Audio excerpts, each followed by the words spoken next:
কেমন আছো বন্ধুরা? আশা করি তোমরা যে যেখানে আছো সুস্থ আছো, ভালো আছো। আমি এসএসজি চ্যানেল থেকে সবাইকে জানাই আন্তরিক শুভেচ্ছা, অভিনন্দন ও আমার প্রাণ ভরা ভালোবাসা। তো দেখো আজকে হচ্ছে বিকালে চলে আসলাম। বিকালে এসেছি, মনটা এতটা খারাপ হয়েছে জানো তো। আজকে আমার মনটা একদমই ভালো না। কারণ কি আমাদের গরু হচ্ছে একদমই খাবার নেই। তাই হচ্ছে মনটা একদমই খারাপ। এদিকে টাকার সমস্যা, তারপর হচ্ছে খাবার নেই। আর ওদিকে দেখো বাবু আসছে ঘাস কাটতে। কি করবে বলো?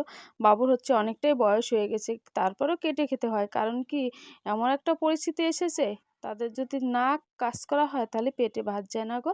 তো দেখো বাবা হচ্ছে এখানে যে ছোট ছোট ধানের গুঁড়ি আছে ওইটা কাটতে আসছে। ওদিকে আমি ছাগলটাও বেঁধে দিয়েছি। তো দেখো এই যে ছাগলটা কিন্তু ঠিক মতনই ঘাস খাচ্ছে। অভিজিতের ছাগলটা একদমই কাবু হয়ে গেছে। আর ওদিকে দেখো কাকাদের বেগুন গাছগুলো মরে গিয়েছে, সেখানে কিন্তু দোয়েল পাখি আসছে দেখো খাবারের খোঁজে। পেটের দায়, পেট যদি মানুষের না থাকতো তাহলে কিচ্ছু করতো না। দেখো পেটে কি না চায় বলো, পেটের খাবারের খোঁজে চলে এসেছে। ওদিকে অভিজিৎ আর হচ্ছে খেলার সহপাঠী ওরা দৌড়াদৌড়ি করছে, আর বাবা হচ্ছে ঘাসগুলো কাটছে। গরুর খাবার নেই, তাই এগুলো কেটে নিয়ে তারপর গরুকে দিবে। তো দেখো অভিজিৎ কিন্তু বিকালে মাঠে এসে এতটা আনন্দ হচ্ছে, খুব দৌড়াদৌড়ি করছে। ও এমনিতেই শান্ত সবল, কিন্তু সবাই ওকে বোকা বোকা বলে।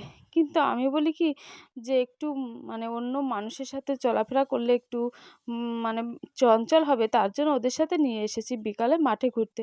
তো দেখো বাবা হচ্ছে ধান গাছগুলো কেটেই গরুকে খাওয়ার দেবে। কারণ কি করবে, পেটের দায়। এই ধান গাছ যদি খেতে না দেয় তাহলে যে ঘাস টাস কিছুই নেই। তার জন্য হচ্ছে গরুর খাবারের জন্য বাবা ওগুলো কাটতে এসেছে। বয়স্ক মানুষ কি করবে, কাটতেই তো হবে। কারণ এভাবে তো ওদের জীবিকা নির্ভর করবে। আমাদের জীবিকা এতটা নির্ভর বন্ধুরা বলে বোঝাতে পারবো না। কারণ কি বাবা এখন বয়স হয়েছে, তারপরেও কাজ করতে হয়। তো দেখো ধান গাছগুলো বড় হয়েছিল, তাও কেটে গরুকে খাওয়ানো হচ্ছে। আর এদিকে বাবারও শরীরটা ভালো না, দেখো কেমন দেখা যাচ্ছে, চঞ্চল করছে শরীরটা। আর মাঠে এসেছে, বললাম যে মাঠে থেকে ঘাস করা কেটে নাও। আর অভিজিৎ হচ্ছে দৌড়াদৌড়ি করছে আর আমার দিকে তাকাচ্ছে, মানে আমি বকা দেই কিনা।